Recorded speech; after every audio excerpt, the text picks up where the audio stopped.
ಒಬ್ಬ mass leader ಸುಮ್ಮನೆ ಆಗಲ್ಲ.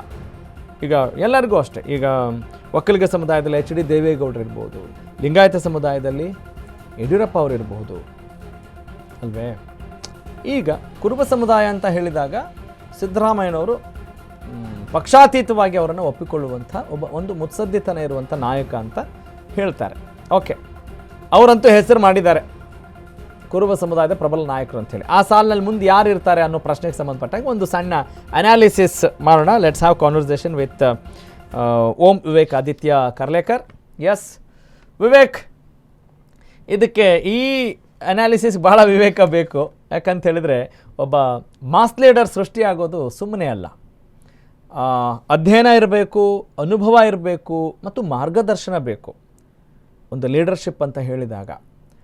ಈಗ ಕುರುಬ ಸಮುದಾಯ ಅಂತ ಹೇಳಿದಾಗ ಬೇರೆ ಆ ಸಾಲಲ್ಲಿ ಯಾರು ಇರ್ತಾರೆ, ಅಥವಾ ಈಗ ಆ ಸಮುದಾಯಕ್ಕೆ ಸೇರಿದಂಥ ರಾಜಕಾರಣಿಗಳ ಹೆಸರನ್ನು ಗಮನಿಸಿದಾಗ ಭೈರತಿ ಸುರೇಶ್ ಅವರು ನೆನಪಾಗ್ತಾರೆ ಮತ್ತು ಡಾಕ್ಟರ್ ಯತೀಂದ್ರ ಸಿದ್ದರಾಮಯ್ಯ ಅಂತ ಬರ್ತಾರೆ. ಈಗ ಯಾಕೆ ಅವರನ್ನು ಜನ ಅಷ್ಟು ದೊಡ್ಡ ಮಟ್ಟದಾಗ ಒಪ್ಕೊಂಡಿಲ್ಲ, ಅಥವಾ ದೊಡ್ಡ ಅಧಿಕಾರದಲ್ಲಿ ಅವರಿಲ್ಲ ಅಂತನ, ಅಂದರೆ ಒಬ್ಬ ಮುಖ್ಯಮಂತ್ರಿ ಆಗಿಲ್ಲ ಅಂತನ, ಆಮೇಲೆ ಅವರ ರೆಸ್ಪಾನ್ಸ್ ಜನರ ಪರವಾಗಿ ಇಲ್ಲ ಅಂತನ, ಅಥವಾ ಅವ್ರಿಗೆ ಕಷ್ಟ ಸುಖ ಗೊತ್ತಿಲ್ಲ, ಅವರು ಏಕಾಏಕಿ ಒಂದು ಎಲ್ಲ ಸೌಲಭ್ಯಗಳಿಂದ ಬಂದಂಥವ್ರು ಅನ್ನುವ ಅರ್ಥನ? How do you look into it, how do you analyse it? Please go head.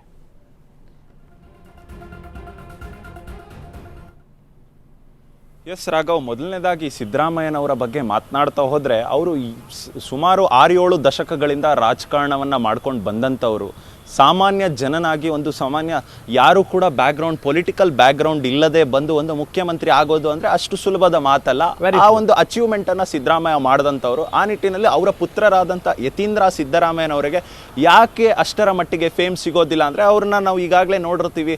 ಅವರು ಮಾತಾಡುವಂಥ ಶೈಲಿ ಆಗಿರ್ಬೋದು, ಜನರ ಜೊತೆ ಬೆರೆಯುವಂಥ ಶೈಲಿ ಆಗಿರ್ಬೋದು, ಮತ್ತು ಅವ್ರು ಬಂದಂಥ ಒಂದು ಬೆಳೆದಂಥ ಗುಣಗಳಾಗಿರ್ಬೋದು. ಅವರು ಬೇಸಿಕಲಿ ಈಸ್ ಆ್ಯಂಡ್ ಡಾಕ್ಟರ್, ಮತ್ತು ಅವರು ಸಿದ್ದರಾಮಯ್ಯನಷ್ಟು ಮಗ ಆಗಿದ್ರು ಕೂಡ ಅವರದ್ದೇ ಆದ ಒಂದು ಬಿಹೇವಿಯರ್ ಅವರಲ್ಲಿ ಬಂದಿಲ್ಲ. ಜೊತೆಗೆ ಮಾಧ್ಯಮಗಳಿಗೂ ಮಾತನಾಡುವಂಥ ಸಂದರ್ಭದಲ್ಲಿ ಸಿದ್ದರಾಮಯ್ಯ ಅವರು ಮಾತನಾಡುವಂಥ ಶೈಲಿ ನೋಡಿದ್ರೆ ಬಹುತೇಕ ಸಾಮಾನ್ಯ ಜನರು, ಹಳ್ಳಿಯವರು ಎಲ್ಲರೂ ಕೂಡ ಇಷ್ಟಪಡುವಂಥ ರೀತಿಯಲ್ಲಿ ಮಾತನಾಡ್ತಾ ಇದ್ರು. ಇವ್ರಿಗೆ ಆ ಕೇಪಬಿಲಿಟಿ ಇಲ್ಲ, ಇನ್ನೂ ಬಂದಿಲ್ಲ ಸದ್ಯದ ಮಟ್ಟಿಗೆ. ಮುಂದೆ ಬರ್ಬೋದೇನೋ, ನಾವು ನಿರೀಕ್ಷೆ ಮಾಡ್ಬೋದು ಅದು ಕೂಡ. ಆದರೆ ಒಂದು ಏನು ಪ್ರೆಸೆನ್ಸ್ ಇತ್ತು ಜನರ ಮುಂದೆ, ಒಂದು ವ್ಯೂ ಪಾಯಿಂಟ್ ಏನಿತ್ತು ಸಿದ್ದರಾಮಯ್ಯನವರಿಗೆ, ಆ ವ್ಯೂ ಪಾಯಿಂಟ್ ಯತೀಂದ್ರ ಸಿದ್ದರಾಮಯ್ಯನವರಿಗೆ ಸಿಗೋದು ಬಹುತೇಕ ಕಷ್ಟ ಅಂತಲೇ ಹೇಳ್ಬೋದು, ಒಂದು ಪೊಲಿಟಿಕಲ್ ಅನಾಲಿಸಿಸ್ ಮಾಡಿ ಮಾತನಾಡೋದಾದ್ರೆ. ಜೊತೆಗೆ ಭೈರತಿ ಸುರೇಶ್ ಅವರ ವಿಚಾರದ ಬಗ್ಗೆ ಮಾತನಾಡ್ತಾ ಹೋದರೆ, ಇಲ್ಲಿಯವರೆಗೂ ಕೂಡ ಅಷ್ಟೇ ಭೈರತಿ ಸುರೇಶ್ ಅವರು ಒಂದು ಸಮುದಾಯದ ನಾಯಕ ಅಂತ ಹೇಳಿ ರಾಜ್ಯಾದ್ಯಂತ ಬಹುಶಃ ಎಲ್ರಿಗೂ ಕೂಡ ಗೊತ್ತಿಲ್ಲ. ಆ ಸಮುದಾಯವನ್ನು ಗುರುತಿಸ್ತಾರೆ ಅಂತ ರಾಜ್ಯದಾದ್ಯಂತ ಇರ್ತಕ್ಕಂಥ ಮೂಲೆಯ ಜನರಿಗೂ ಕೂಡ ಗೊತ್ತಿಲ್ಲ. ಯಾವ ರೀತಿಯಾಗಿ ಸಿದ್ದರಾಮಯ್ಯನವರ ಡಾಮಿನೆನ್ಸ್ ಇತ್ತು, ಮೂಲೆಗೂ ಕೂಡ ಗೊತ್ತಿತ್ತು ನಮ್ಮ ಕುರುಬ ಸಮುದಾಯದವರು ಅಂತ. ಆ ನಿಟ್ಟಿನಲ್ಲಿ ಭೈರತಿ ಸುರೇಶ್ ಅವರಿಗೆ ಆ ಒಂದು ಫೇಸ್ ಇಲ್ಲ ಅಂತಲೇ ಹೇಳ್ಬೋದು. ಜೊತೆಗೆ ಈಗಾಗಲೇ ರಾಘವೇಂದ್ರ ಹಿಟ್ನಾಳ್ ಅವರು ಕೂಡ ಸಾಕಷ್ಟು ಪ್ರಯತ್ನವನ್ನು ಮಾಡ್ತಿದ್ದಾರೆ ಈ ಬಾರಿ ಸಚಿವ ಸ್ಥಾನ ಸಿಗಬೇಕು ಅಂತ. ಅವರು ಕೂಡ ಮುಂದಿನ ದಿನಗಳಲ್ಲಿ ಕುರುಬ ಫೇಸ್ ಆಗ್ತಾರೆ ಅನ್ನೋದು ಬಹುತೇಕ ಡೌಟ್ ಅಂತಲೇ ಹೇಳ್ಬೋದು. ಯಾಕಂದರೆ ಇಲ್ಲಿವರೆಗೂ ಅವರಿಗೆ ಒಂದು ಸಚಿವ ಸ್ಥಾನನೇ ಸಿಕ್ಕಿಲ್ಲ. ಮುಂದಿನ ದಿನಗಳಲ್ಲಿ ಯಾವ ರೀತಿಯಾಗಿ ನಡೆದುಕೊಂಡು ಹೋಗ್ತಾರೆ ಅನ್ನೋದು ಕೂಡ ಒಂದು ಕಡೆ ಕುತೂಹಲ ಮೂಡಿಸುತ್ತೆ. ಜೊತೆಗೆ ಇದರ ಜೊತೆಗೆ ನಾನು ಈಗಾಗಲೇ ಬಿಜೆಪಿ ವಿಚಾರವಾಗೂ ಕೂಡ ಮಾತನಾಡ್ತಾ ಹೋಗ್ತೀನಿ. ಬಿಜೆಪಿಯಲ್ಲೂ ಕೂಡ ನೋಡೋದಾದ್ರೆ ಯಾರು ಕೂಡ ಒಂದು ಕುರುಬ ಸಮುದಾಯವನ್ನು ಗುರುತಿಸುವಂತ ಒಂದು ದೊಡ್ಡ ಲೀಡರ್ ಯಾರು ಕೂಡ ವಿಶ್ವನಾಥ್ ಸ್ವಲ್ಪ ಸದ್ದು ಮಾಡಿದ್ರ ಅಂತ ಮುಂಚೆ ಹೊರಗೆ ಹಾಕಿದ್ರು ಬಿಜೆಪಿ ಅವರು. ಎಸ್ ಖಂಡಿತವಾಗ್ಲೂ ರಾಘವ್. ಆದರೆ ಅವರು ಸದ್ದು ಮಾಡಿದ್ರು. ಮುಂದಿನ ದಿನಗಳಲ್ಲಿ ಅವ್ರು ಮತ್ತೆ ಚುನಾವಣೆಯನ್ನು ಎದುರಿಸ್ತಾರೆ ಅನ್ನೋದೇ ಬಹುತೇಕ ಡೌಟ್. ಯಾಕಂದರೆ ಅವರು ರಾಜಕಾರಣ ಸಾಕು ಅಂತ ಪದೇ ಮಾತನಾಡುವಂಥ ಸಂದರ್ಭದಲ್ಲೂ ಕೂಡ ಅವರು ಹೇಳ್ತಾ ಇರ್ತಾರೆ. ಜೊತೆಗೆ ಈಗಾಗಲೇ ವಿಧಾನ ಪರಿಷತ್ ಕೂಡ ಇದೆ, ಅವ್ರಿಗಿನ್ನ ವಿಧಾನ ಪರಿಷತ್ ಒಂದಿಷ್ಟು ದಿನಗಳು ಕೂಡ ಬಾಕಿ ಇದೆ. ಇದಾದ್ಮೇಲೆ ಅವರು ಪಾಲಿಟಿಕ್ಸಿಂದಾನೇ ಹಿಂದೆ ಸರಿತಾರೆ ಅನ್ನೋ ಮಾತುಗಳು ಕೂಡ ಕೇಳಿ ಬರ್ತಾ ಇದೆ. ಆದರೆ ಇದನ್ನು ಹೊರತುಪಡಿಸಿದಂತೆ ನಾನು ಬಿಜೆಪಿ ಬಗ್ಗೆ ಕೂಡ ಮಾತನಾಡ್ತಾ ಹೋದೆ. KS ಈಶ್ವರಪ್ಪನವರಿಗೆ ಬಿಜೆಪಿ ಅವರು ಹೊರಗೆ ಕೂರಿಸಿದ್ದಾರೆ. ಜೊತೆಗೆ ಭೈರತಿ ಬಸವರಾಜ್ ಅವರಿಗೆ ನಾವು ರಾಜ್ಯಾದ್ಯಂತ ನೆಕ್ಸ್ಟ್ ಕುರುಬಾ ಫೇಸ್ ಮಾಡಬೇಕು ಅಂತ ಕೂಡ ಬಿಜೆಪಿ ಒಂದಿಷ್ಟು ಲೆಕ್ಕಾಚಾರದಲ್ಲೂ ಕೂಡ ಇತ್ತು, ಪ್ಲಾನ್ನಲ್ಲಿ ಇತ್ತು.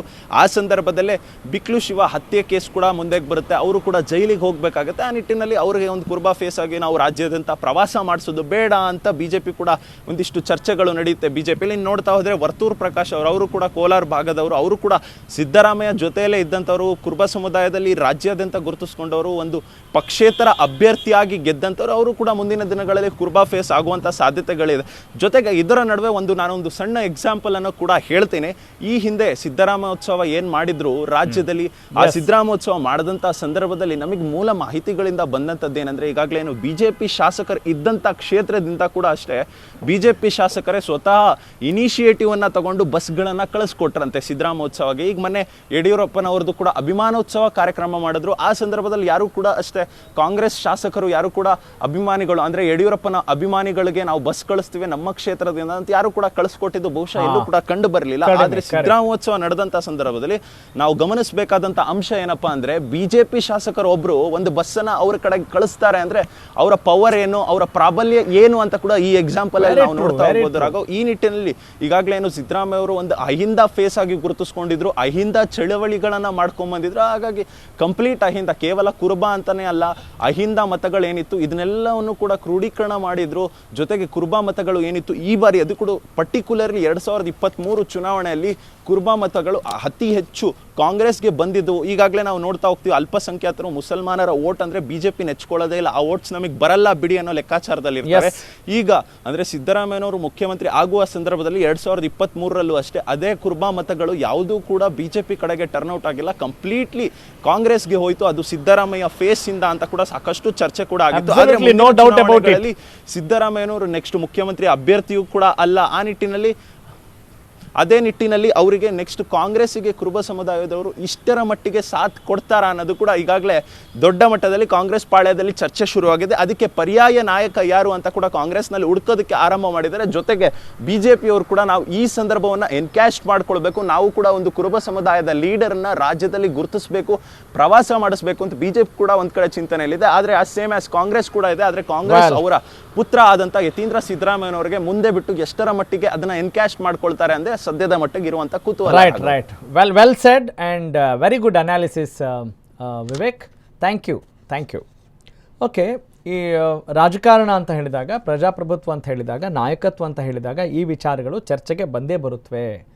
ಯಾಕಂತ ಹೇಳಿದ್ರೆ ಬರೀ ಮಾಸ್ ಲೀಡರ್ಶಿಪ್, ಅವ್ರು ಬರೀ ಮಾತಾಡ್ತಾರೆ, ಓಟ್ಗಳ ಕನ್ವರ್ಟ್ ಆಗಲ್ಲ, ಹಂಗಿಲ್ಲ, ಓಟ್ಗಳಾಗಿ ಕನ್ವರ್ಟ್ ಆಗ್ತವೆ. ಪಕ್ಷಕ್ಕೂ ಏನು ಲಾಭ ಅಂತ ನೋಡಬೇಕಲ್ಲ. ನಾವು ಒಳ್ಳೆ ಪ್ರೋಗ್ರಾಮ್ ಕೊಟ್ಟಿವೆ, ಜನ ನೋಡ್ತಾರೆ ಅನ್ನೋಂಗೆ ಇರುತ್ತಲ್ವ, ಆ ಥರ. ಹಾಗೆ ಇಲ್ಲಿ ಒಬ್ಬ ನಾಯಕ ಅಂತ ಹೇಳಿದಾಗ ಎಲ್ಲ ಸೂಜಿಗಲ್ಲಿನಂತೆ ಸೆಳೆಯುವಂಥ ಲಕ್ಷಣಗಳು ಅವರಲ್ಲಿ ಇರಬೇಕಾಗತ್ತೆ, ಪ್ರಾಮಾಣಿಕವಾಗಿರಬೇಕಾಗತ್ತೆ. ಬರೀ ಮಾತಿನ ಶೈಲಿಯಿಂದ ಅಂತ ಅಲ್ಲ, ನಿಜಕ್ಕೂ ಕೂಡ ಅಂತರಾಳದಲ್ಲಿ ನಿರ್ಗತಿಕರಿಗೆ, ಅಸಹಾಯಕರಿಗೆ, ತಳಮಟ್ಟದಲ್ಲಿರುವಂಥವರಿಗೆ ನಾವು ಆಸರೆ ಆಗಬೇಕು ಅನ್ನುವ ನಿಜವಾದ ಆಶಯ ಇದ್ದದ್ದೇ ಆದಲ್ಲಿ ಆಟೋಮೆಟಿಕ್ಕಾಗಿ ಆ ಶೈಲಿನೂ ಬರುತ್ತೆ, ಆ ವಾಯ್ಸು ಬರುತ್ತೆ, ಎಲ್ಲವೂ ಕೂಡ ಬರುತ್ತೆ ಅನ್ನೋದು ಕೂಡ ಸುಳ್ಳಲ್ಲ. ಅಂಥ ಹಾದಿಯಲ್ಲಿ ಸಿದ್ದರಾಮಯ್ಯನವರಿದ್ದರು, ಅದರಲ್ಲಿ ಎರಡು ಮಾತಿಲ್ಲ.